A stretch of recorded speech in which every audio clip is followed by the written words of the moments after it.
All right, welcome everybody to 52 Living Ideas. I am delighted to be talking about Jordan Peterson's new book, Beyond Order. And what we did last time was that we tried to talk about the book as a whole based on Dr. Peterson's announcement about it. We looked at all the descriptions of all the rules that he has given.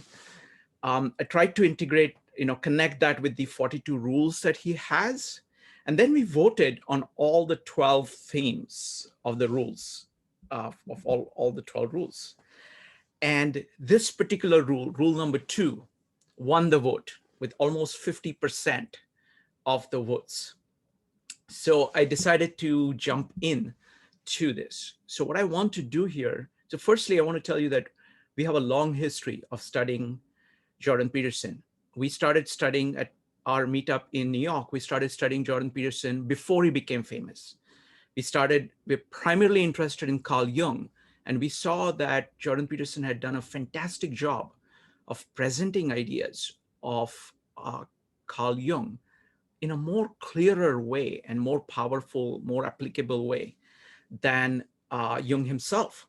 So we started with maps of meaning. So that's how we started. Then we've gone through 12 rules multiple times, many things. So now we want to dive into this new book. Now the book is not out yet. So what are we going to do?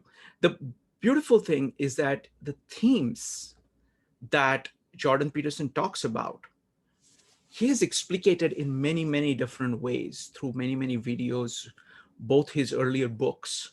So there's a lot of information out there about his thoughts on these topics. So we're going to take a theme and we're going to do it in a crowdsourced way. So I'm going to so for today, I'm going to raise questions and I'm going to have you, folks, anybody who wants to answer them, answer the questions. The purpose of that is that you actually learn more by being active. You don't learn by taking in information. Taking in information is only for the purpose of you explicating your understanding of it, and you go back and forth. So it's the power of speech, of formulating the ideas in your own way. And Jordan Peterson is just one of the sources. You can bring into bear any source on the question that we are discussing. All right, so what are the questions that we are discussing?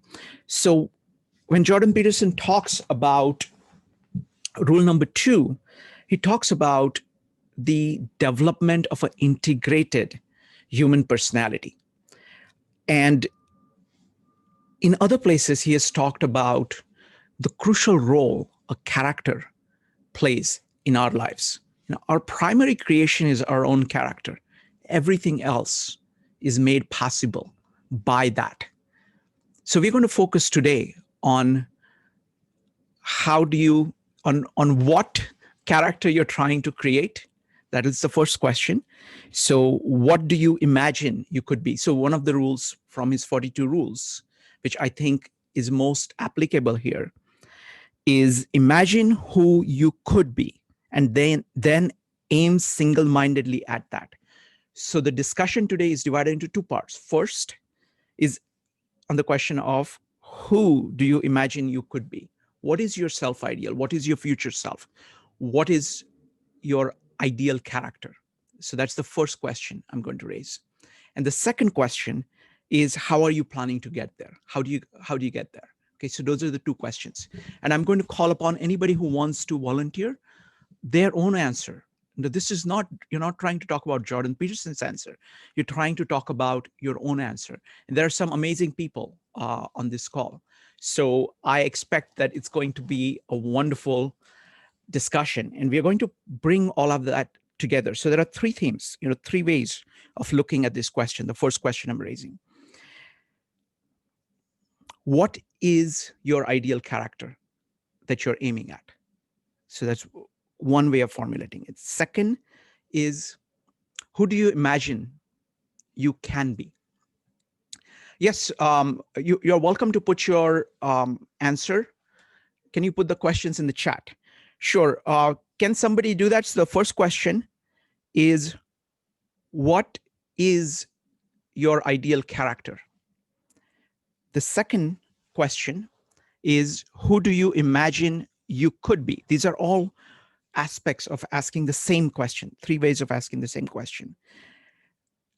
How will you achieve an integrated personality, integrated human personality within yourself? All 3 are just about the same question. So now I'm going to open up the floor, and anybody who wants to give, and I urge you to participate actively, because that's the way you're going to learn the maximum. So you can go ahead. We've got 4 rules for those who are new. Number 1, when you want to speak, just type an exclamation mark in the chat or raise your hand in Zoom. Number 2, keep on topic. First, we are answering just the question of what is your ideal character. Number 3, be brief. And number 4, feel free to disagree. Speak your mind. Feel free to disagree with anybody on anything, and do so courteously. Okay. So those are the 4 rules. So, Brian, yes, what is your ideal character? My ideal character is helping other people identify and pursue their bliss.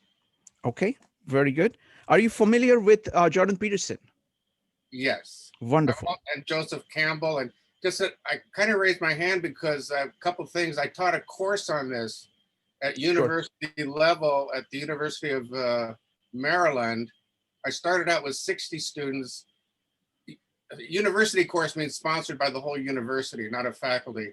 I started out with 60 students. I ended up with 300 before I retired. It filled the largest lecture hall. Wonderful. There is such a need and yearning for this kind of thinking.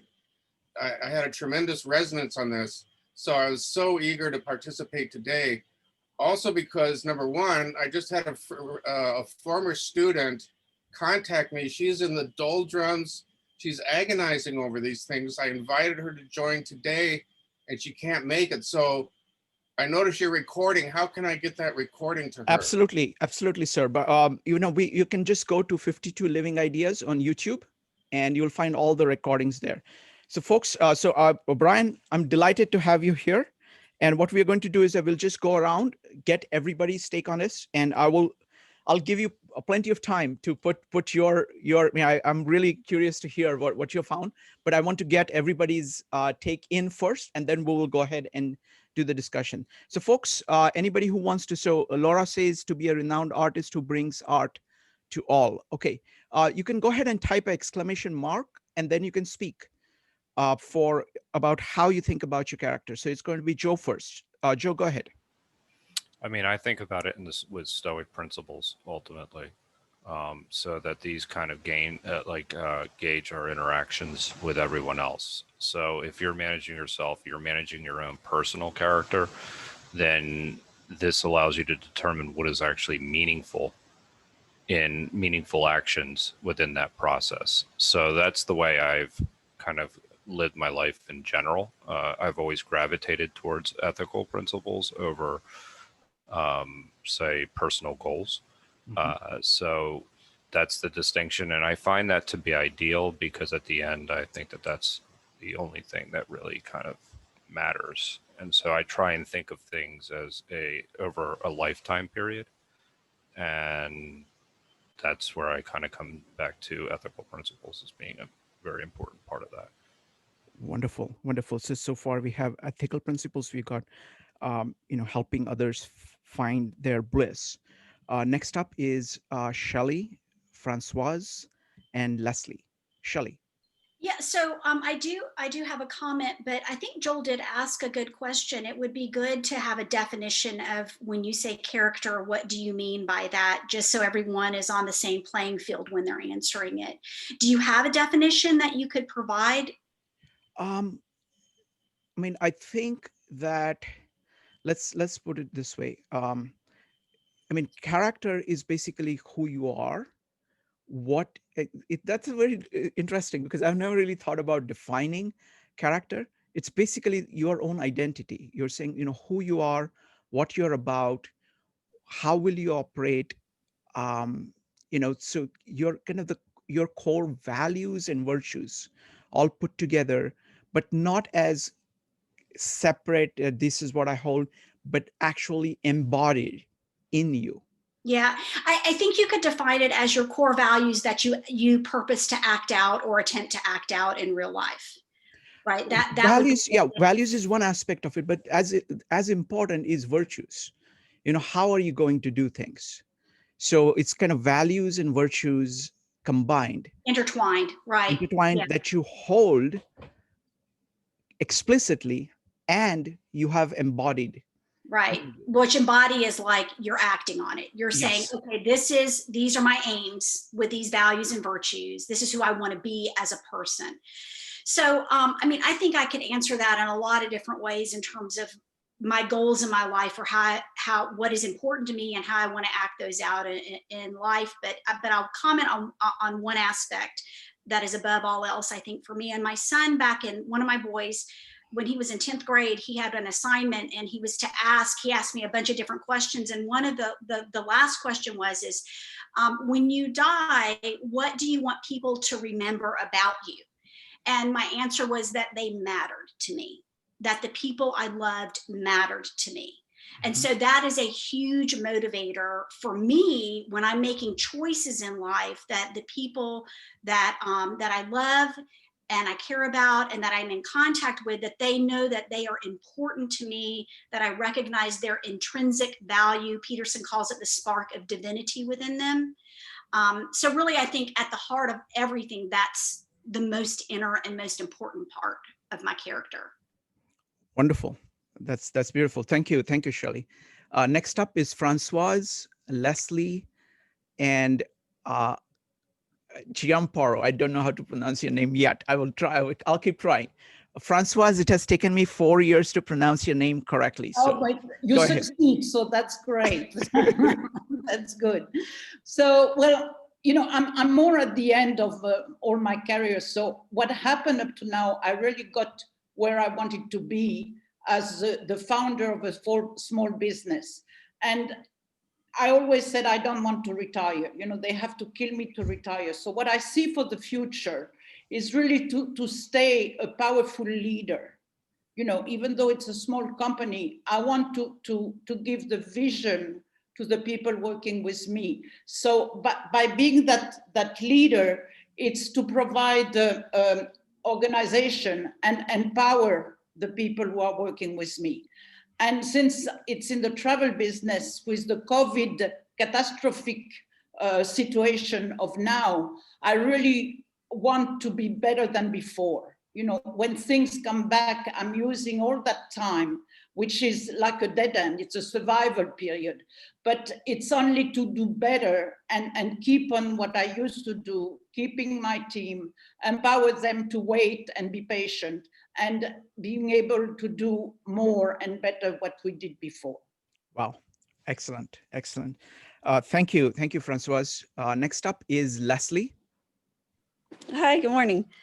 A few things I'll just list quickly. To not be sidelined by other people's negative comments, to still believe in myself for what I'm doing, to judge others less. People still have to judge situations and judge people, but to judge less, find the right balance, and to really embrace feeling the full range of negative and positive emotions that are the essence of life. To integrate all the good and bad things that have happened to me in my life and not be haunted or hindered by the past, to be wiser from the past, but not haunted by it or blocked by it, to make the world a better place, to help the vulnerable, and to not make decisions out of fear, to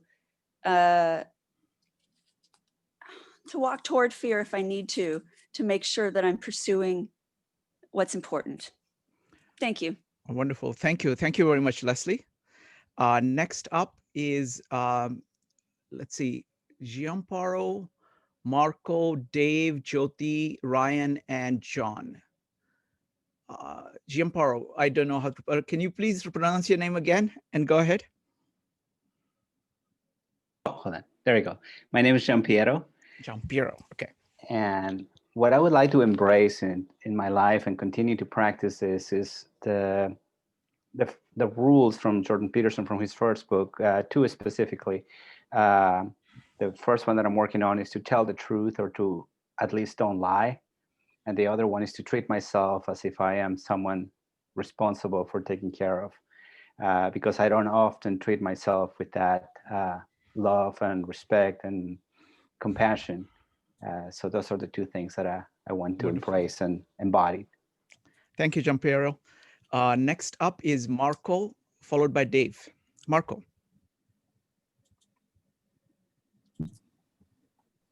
I guess to be like a master songwriter. Mhm. Okay, excellent. Thank you. Next up is Dave, Jyoti, and Ryan. Dave? Is my audio working? Yes. Oh, good. Oh, and in fact, yeah, I would like to.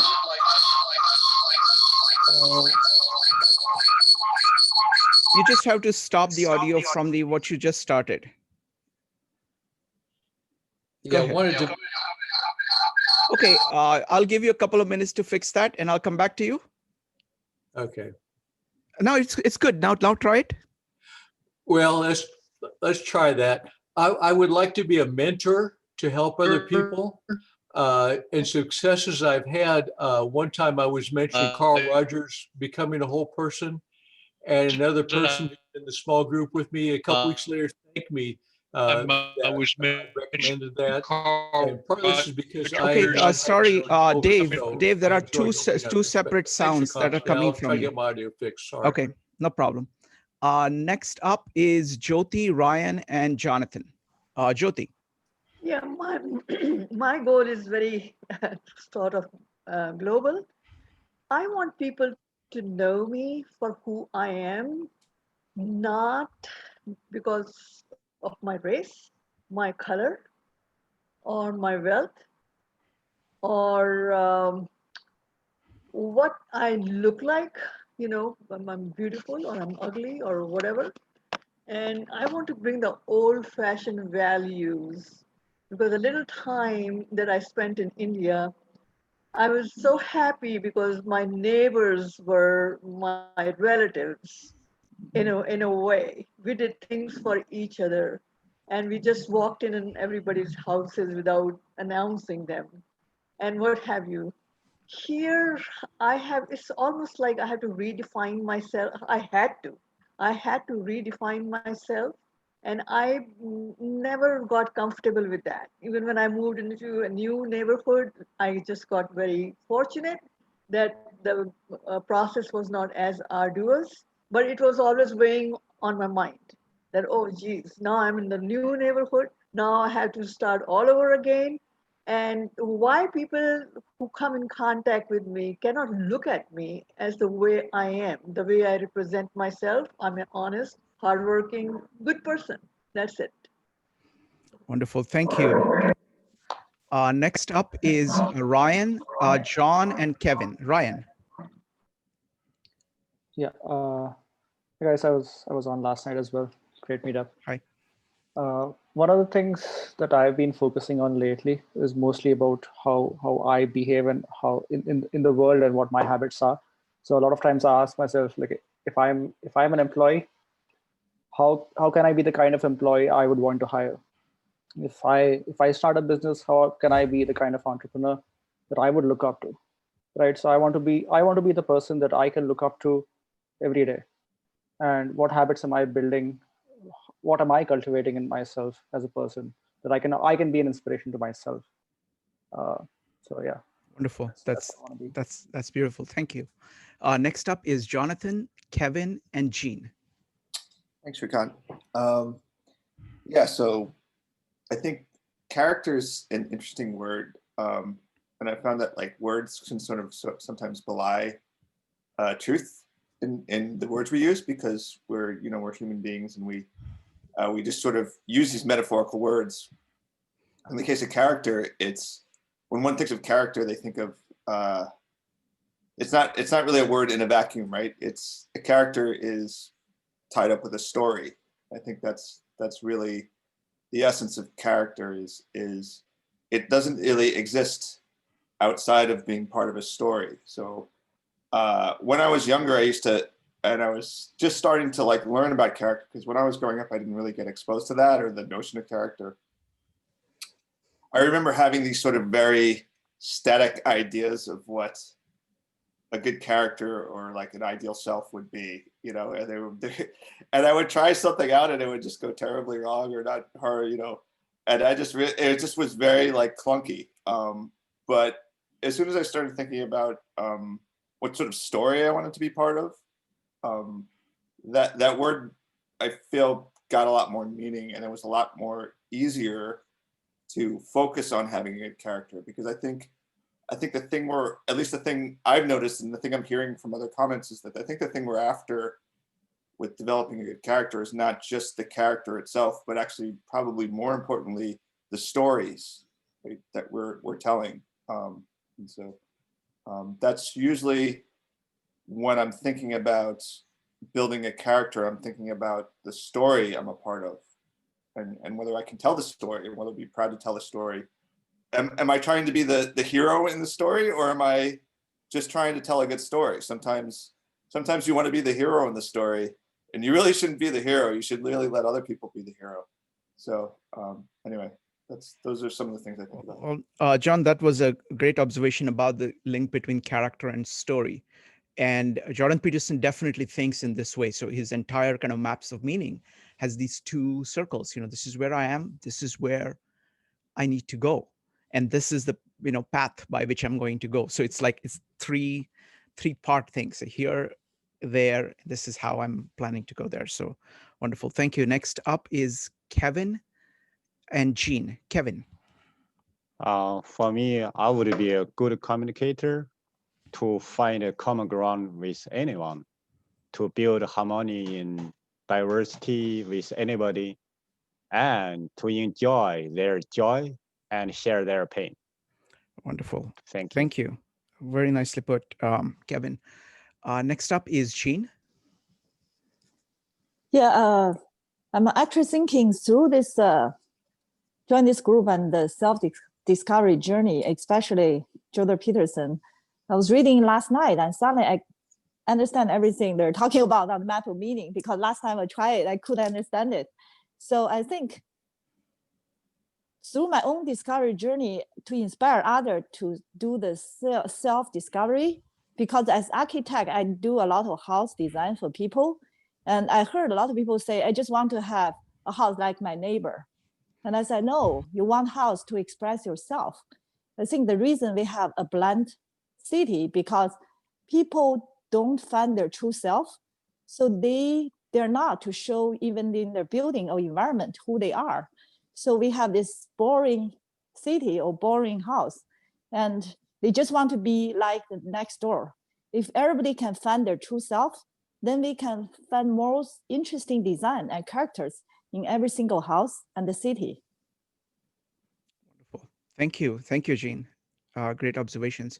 So we got number of things down here. So I'm going to quickly summarize everything. Now, of course, the summary can never do justification or justice to everything that has been said, but this is a way of just kind of, you know, keeping on kind of consolidating things so it becomes easier to access everything.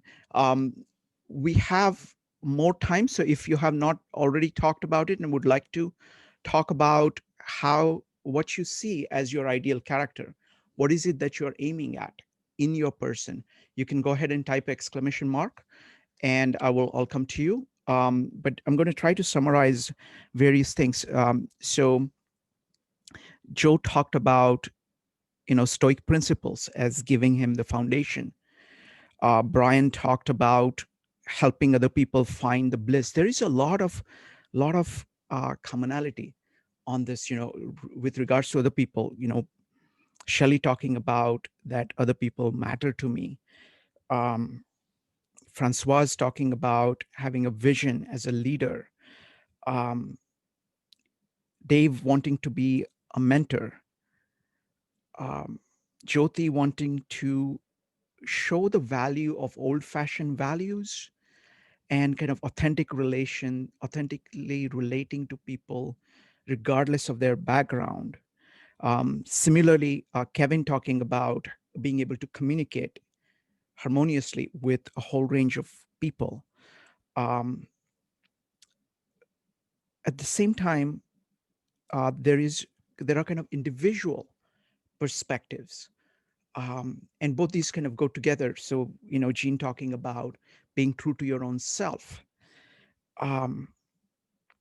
Ryan talking about being a person that you can look up to. John talking about that you are acting in a story. Leslie talking about the importance of believing in yourself. So there is a whole range. So there is a kind of a personal goal and a social goal. And I don't think they kind of go together, but they're like two different aspects of the same thing. But I think both are there. I mean, there is a saying that I want to be this and I want to be this to others around me. So those two aspects I see in these various forms. So let's go on. So it's going to be Tova and Carl. Carl, you have made a comment, so I'm going to call upon you. Tova, go ahead. What's your idea? So apologies if you can't hear me that well, but I guess the idea that I have is based off of a book called The Kin of Ata Are Waiting for You, by Dorothy Bryant, and it has a lot of overtones with, like, what is it to live in the dream that is reality, and what is it to, like, be conscious of that dream that we collectively share. But I think everyone, and I'll type it in the chat, like what the name of the book is and just a basic summary, but I think it's a very powerful story and a story that, like, helped shape my own narrative when it comes to understanding what it is to live and to live a life of meaning. Very good. Thank you. I think the concept of meaning also keeps coming up. I think there is a couple other people who mentioned that. Thank you. Next up is going to be Carl, followed by Peggy. Carl. Yeah, thank you, Shrikant. Yeah, I just wanted, it was kind of in response to what Jonathan was saying about the stories we tell each other. And especially when we look at our lives, we do look at it as kind of like a story that we're living. So it's kind of our own hero's journey in a sense, but we're more susceptible with the stories we tell ourselves on a daily basis, especially stories that where we judge ourselves.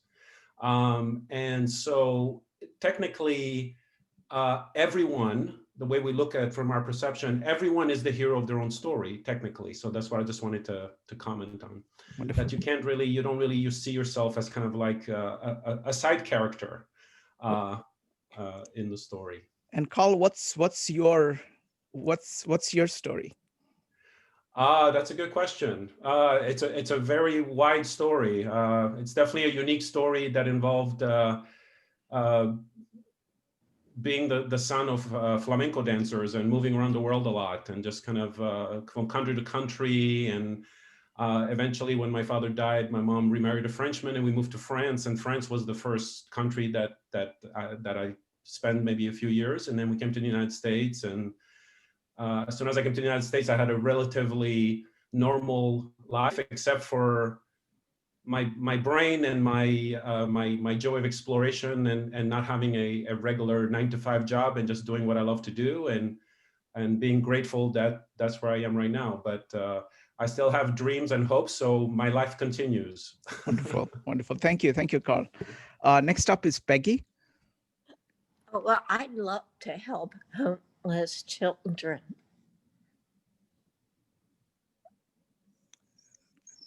Thank you, Peggy. Oh, thank you. Are you done? Yeah, I want to help them through encourage them on the STEM program. I have a 3D printer that I want to take and show them how to use. And, I'm making microscopes with paper. And I want to have them explore science and enjoy it and stimulate them to go on in this field of science and math. And also music. I want to introduce different music and theater and that kind of thing that you wouldn't have an opportunity to see. Wonderful. That's great, Peggy. So wonderful. Thank you. So what we're going to do now is I'm going to go to the next question. Brian Nelson, what I want to do is I'm really curious to hear about your course and your experience of teaching the course. But what I want to do is I want to do the main part of the meetup. We're going to do the 2 questions and takeaways. Then I'm going to give you maybe about 10 minutes to talk about your course. Does that make sense to you? Yes, but I'll try to do less than 10 minutes. Sure, sure. So I'll give you the time. You know, I want to, because what we do is that these meetups are focused on kind of letting people speak and trying to learn through dialogue. And that's a very powerful way of people kind of speaking their mind. So I want to do that first, but I also I wanted to tell you that I do want to hear from you, but I'll come to you a little bit later. Okay. Thank you, sir. Appreciate that. So folks, let's go to the next question. So we have put down the things that we're going towards, you know, the ideal that we're going towards. So the next question is, how do you plan to get there? Or do you see any obstacles in the way? Do you see it is just a matter of effort? What's your plan to get there? So what's your plan to get there? What are the major obstacles and how are you planning to negotiate them? So the second question is about how. The first question is what are you aiming at? That was the first question. Now the second question is how. So anybody, what is your how? You can go ahead and type exclamation mark if you would like to speak. Joe, go ahead. There's a couple things really quickly as coming back to what you had just said, the personal and our personal and our professional are not necessarily mutually exclusive. I think that that's part of the integrated self, and that's a really important point, because if you state your principles very simply, that they will actually allow you to find the how very easily. So you can start to just rely on very simple things and tools in order to get to that how. So for a practical example would be the idea, if it may include meditation, it may include journaling, it may include how do you become your ideal self? How do you then, what are the trade-offs that you're going to have on a daily basis? But they can't necessarily conflict with what your principles are. And that's the key. And that's how your everyday interactions start to be negotiated, is that if they don't conflict with what you have simply stated as something that you can't violate, I think that ultimately allows you to execute on a daily basis how you're going to live your life. And so that's the way I look at it as far as in a model perspective. And that's why I say Stoic principles in my first answer, is because a lot of people have talked about the idea of becoming a better person through charity.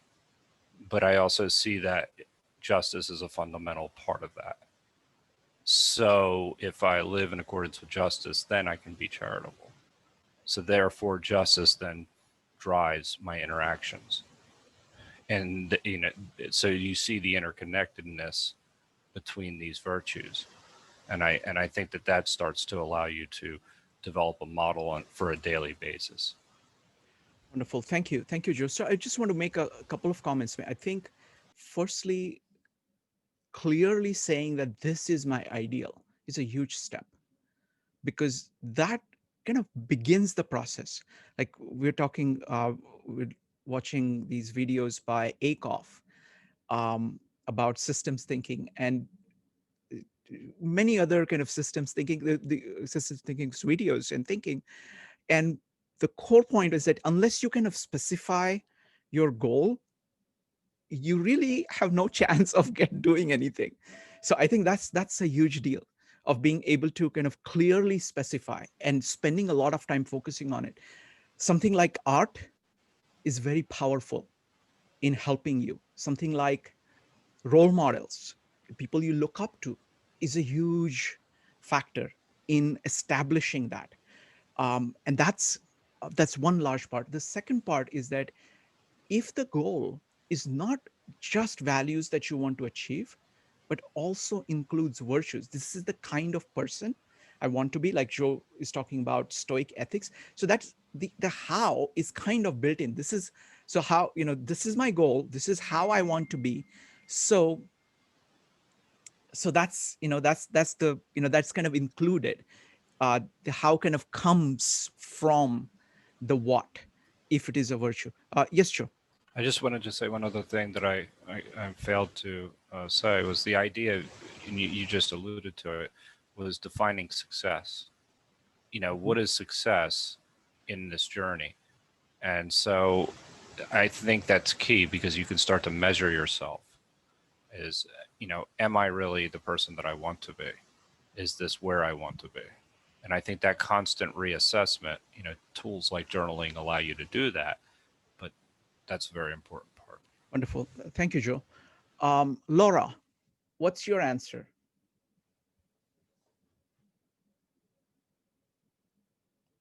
You need to unmute yourself. There. Okay. Well, I sort of have a big thing, and I can see that art could play a much greater role within the school rather than some sort of just special. I could see really it being integrated into looking at the well-being of a child and sort of the growth of a child by using values of character and things like, but within assignments, in art assignments, looking also like at the child's inner self by making paint this or do that, and looking at the kinds of things that come out of them, you can see a lot. So I could see that designing a specific curriculum that involves things of that nature, and they do their artwork, and that there is a social worker there who can evaluate what they're, what they see in those pictures to maybe help students and give students some help. So that's one way I see it, but that would have to be funded. You'd have to have an art teacher, art classes, and so forth. And that's just one aspect of it. I could also see after school programs where art could be using their imagination, let it flow, do whatever you want to do in those kinds of classes. And again, that could be brought to the, sociologist to be a part of this art portfolio that you'd be developing on this child over the course of years. Thanks. So that's one aspect. So I'll leave it at that, because I could think of a million things other than that, but that would be a primary one I see. Thank you, Laura. Okay. Just, I wanted to remind everybody that we have at 2:30, we have a meetup on art and the crucial role of art in human life. So you're welcome to stay on if you would like to, hear about that. That's at 2:30. So it's going to be now Leslie, John, Francoise, Shelley, Jyoti, Giampiero, Ryan, and Jean. Leslie, go ahead. What is your how? Thanks. So I just wanted to apologize. How. Go ahead. I just wanted to quickly apologize to when I said I love vacationing in Florida, it's because I had just asked Tova, where are you? The weather's gorgeous. So I apologize. I meant to say just to her. But I had a comment about it's the how, and it was what when I was listening to Joe, I was thinking if we have to live by our principles all the time. If we only live by our principles in the easy times, they're not our principles. We have to live by them and sacrifice in accordance with them, even when it's tough or inconvenient or we're tired or we're stressed. if we live by our high ideals until the world gets difficult, then we don't actually have any principles at all. And I know that's harsh, but I really feel that way. It is not a principle. The do no harm, we cannot claim to live by that principle unless we live by it always. And I know we're human, but people use a lot of excuses when things get stressful or difficult. And if we make excuses for when to abandon our principles, we are not living by them. Thank you. Thank you, Leslie. Next up is John, Francoise, and Shelley. John. Yeah, so the question, if I ever can rephrase, is how we're going to get there, right? Yes. So we talked about our ideal character, our ideal of who you want to be. Yeah. Now the question is, how are you going to get there? And what, if there is So, any issues involved in getting there, talk about that. Go ahead. Yeah, so this sort of relates to just goals, right? And I found that it's another thing I find in relation to other things where it becomes more realistic or more vivid. Because Peterson sort of talks about this, that sort of like his sort of philosophy is bound up with not having like one overarching goal for life, right? But in sort of finding a series of goals and moving towards them and reorienting and moving. And he sort of has this thing where, like, if you don't know what you're doing with your life, with your big goals, if you sort of are lost in that, you can start by setting really little goals and work up from there. Because character and the ability to get to where you want to go, they're sort of wrapped up with each other. If you're really good at getting to where you want to go, but you have a poor character, you're going to aim at the wrong places. You're going to become really good at being a crook or something. But if you have a really good character, if you're sort of all about your moral virtue and you've never really tried to get anywhere, you're not going to be able to, you're just going to be one of those people that just is sort of sanctimonious. And you don't even know if those principles will hold, as to the last person's comment, where it's like when, you don't know if your principles are principles until you have to test them. So I found that character is something I try to develop as an emergent property of achieving the goals I want to achieve. So in trying to get to my goals, I found that my character gets tested, and I can re-examine my principles and see, where did I go wrong here? Am I being honest? Am I holding up to my, what I want to think of as myself, and reorient? But I feel like, again, with so many of the things we've talked about in this meetup, it's very cyclical in nature and very tied up in other things, and a lot of repetitions.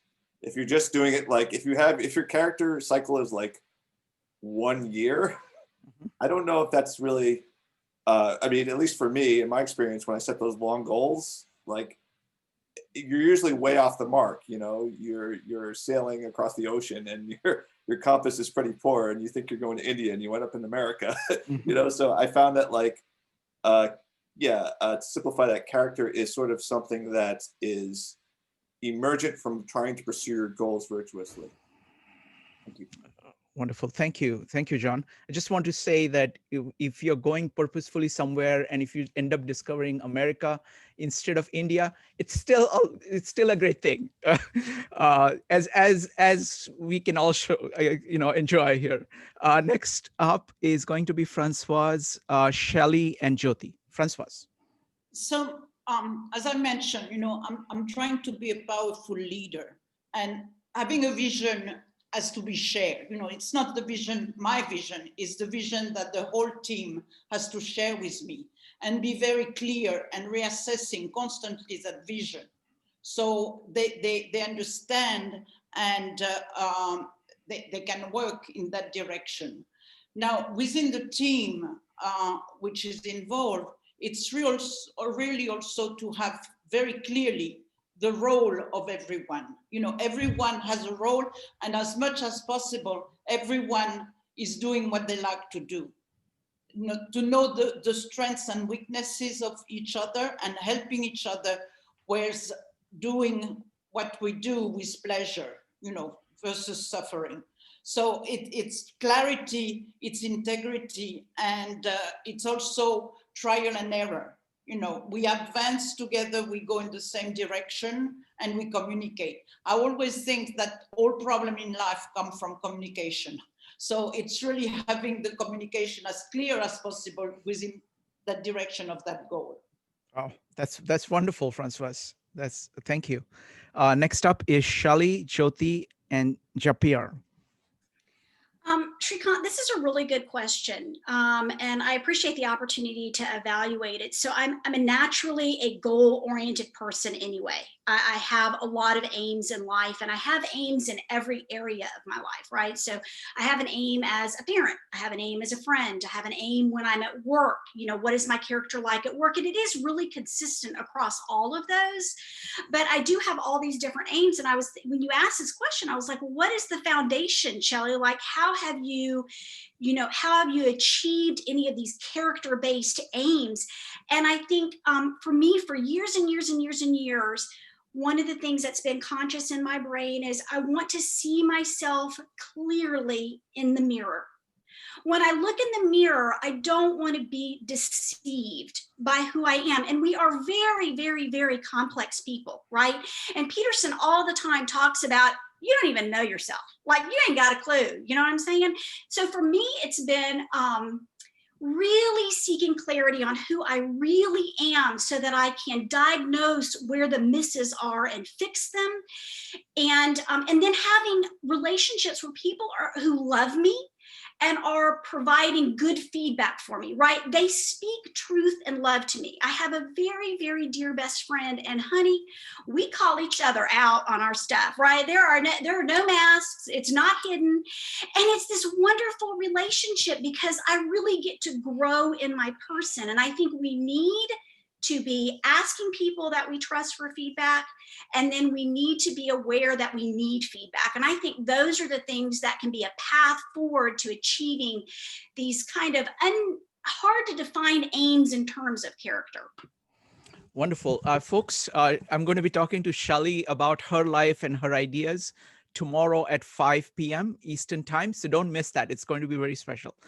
Next up is going to be Jyoti, Giampiero, and Ryan. Jyoti. Yeah. Firstly, I have to thank Leslie for making your comment about consistency in your goal or principle. You don't change your goals and principles according to the situation or for 1 year or what have you. And when I said I want to bring the old-fashioned values back to the current times, what I meant was mostly not that India has superior values or what have you, but what I liked was the warmth. I find that in America, the warmth is a little bit less at the intimate levels. How I want to do that and how I have done is by presenting myself as a warm person, which is so easy for me to do because I have it in me. And I went through a series of mishaps in my life, but I always remembered that it's okay not to expect warmth from people because I never thought that there was that much of a warmth here, or maybe not even in India that it is now there. It may be a myth in my head that somewhere I will go, people will respond to me warmly or what have you. But what I said to myself was that I need to keep that warmth in myself.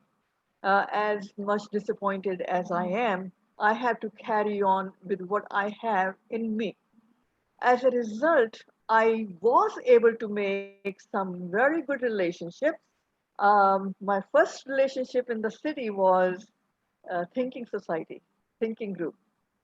And behold, when I continued to go there, people started to kind of gravitate towards me, not because of who I was, but because of how I represented myself. I was a listener, I was compassionate, I helped reinforce some people to go on with their good ideas. And I have some people over here that I can talk about.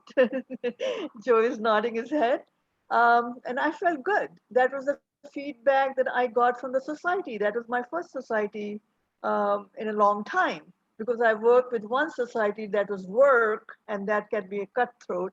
But I had to, that was a challenge. I worked very hard to keep it going. And I also had good friends there, because people who got to know me, they said, that's the person we want to have.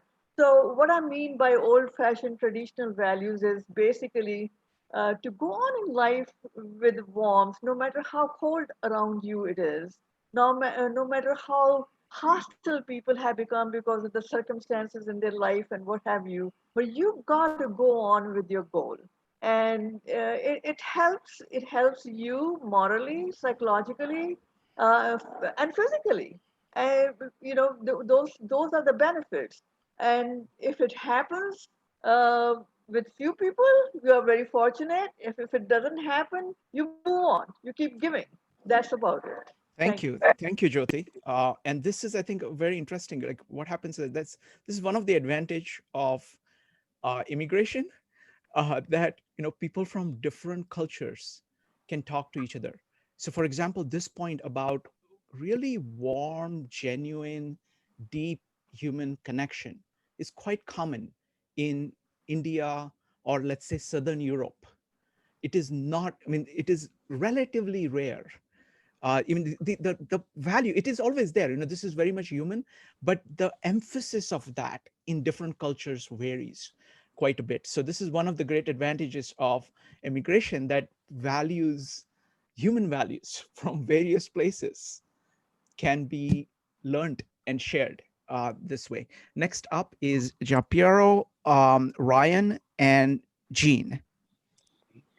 So as far as my how to get the things that I'm aiming at, I love the concept of articulated speech, to be able to put into words what I'm feeling, what's going on in my head, because oftentimes in my head, things sound they make sense, but the moment they come out of my mouth, they don't make sense anymore, and they're kind of foolish.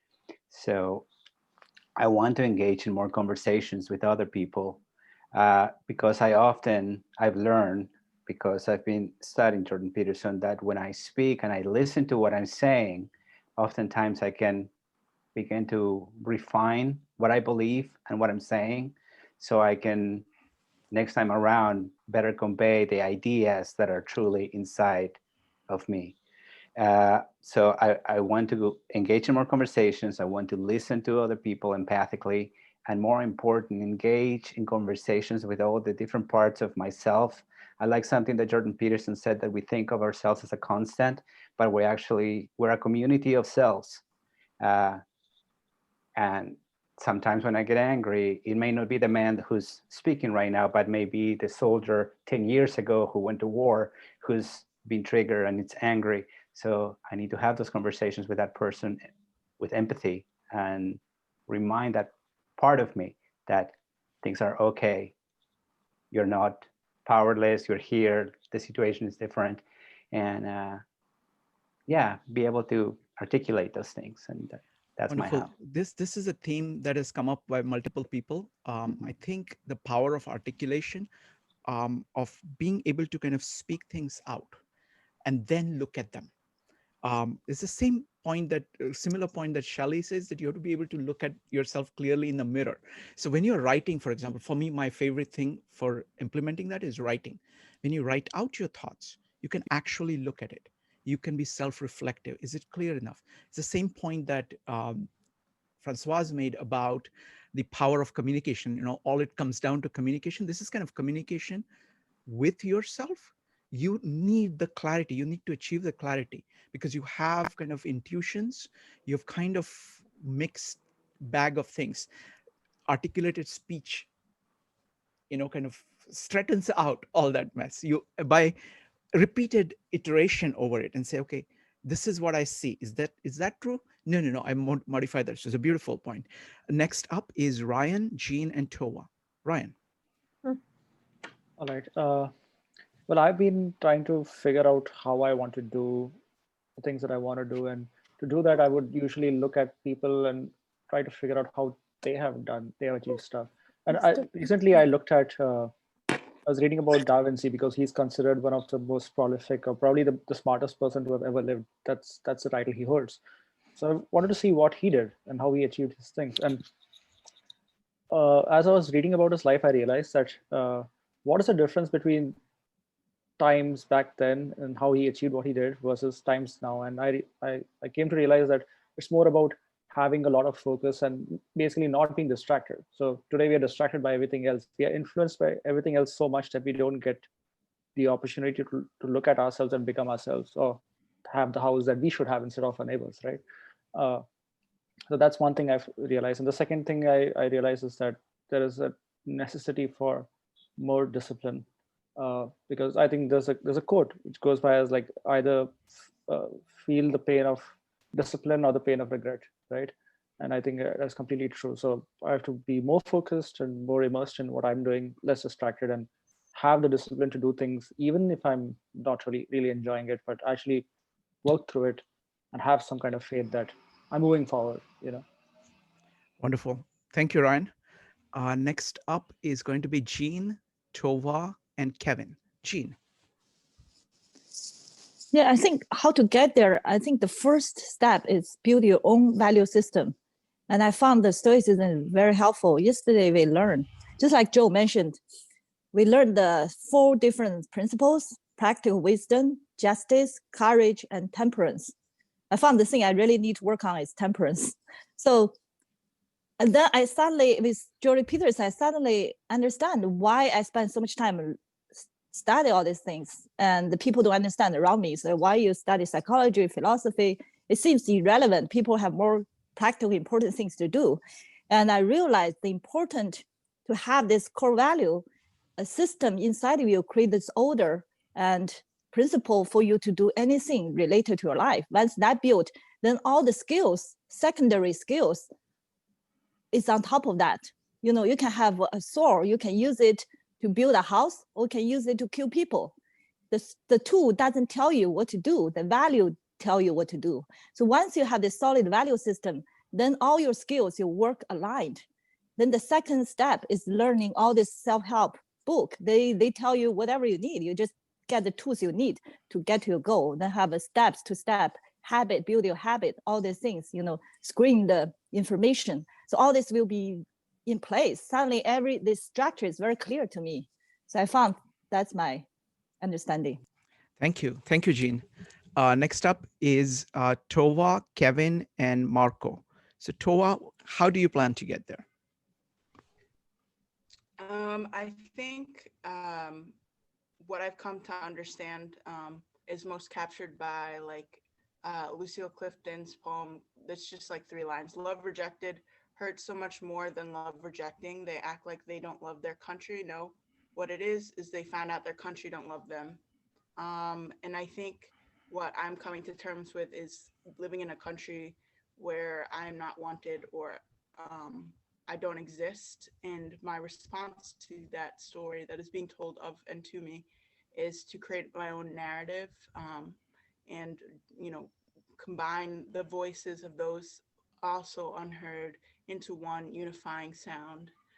So I created an Instagram. I created, you know, I guess like a Reddit thread, and I'm just speaking to like local people in New York and across, you know, the country about like what it means to have conversations about multiracial identity in America and identity as a whole in this time of America. Wonderful. Thank you. Thank you, Tova. Next up is Kevin, followed by Marco. Kevin? I'm aware of the challenges to be a better communicator. For example, word of meaning has different understanding for different people. About humor, jokes, we all has to understand it differently. For me, how to get there, I would say to be an active listener, to learn other people's story and focus understanding what they are seeing, and show empathy to others, attention would be one-on-one. Offer the help they needed, which I can. Pay attention to the non-verbal interpreter. For example, connect them emotionally. Is people you talk to accept you or not? Express their feeling openly. And I'm an open mind to learn from their experience perspective. And for me, is to be a positive thinker. In a very misunderstanding happen any moment, anytime. And finally, I would say step out my comfortable zone, keep practice and learning. Thank you. Wonderful. Thank you, Kevin. Next up is Marco. Yeah, hopefully this is coherent, but I guess like for the songwriting goal of mine, like for a while now, I've been sort of like putting together all I've learned and creating a system for future songs, and so basically trying to create a system that'll get like songs done faster. So basically, it's like just continuing down that path and continuing to create songs, and to continue perfecting my craft. And yeah, that's. Thank you very much. So folks, what we're going to do is, I think these things are discussed much better in smaller groups. So as usual, I'm going to break it up into small groups where you can discuss both the, what is the ideal and what is your how. Please give chance. It's going to be only for 20 minutes. Please give chance for everybody to say their piece. If they want to add anything to what they have said, if they have not spoken, give them a chance to speak, and then have a discussion. And then we'll come back and we'll do two things. One is we want to hear from Brian Nelson about his experience of doing this class on this topic of following your bliss. And then we're going to do takeaways. All right, so I'm starting the breakout rooms now.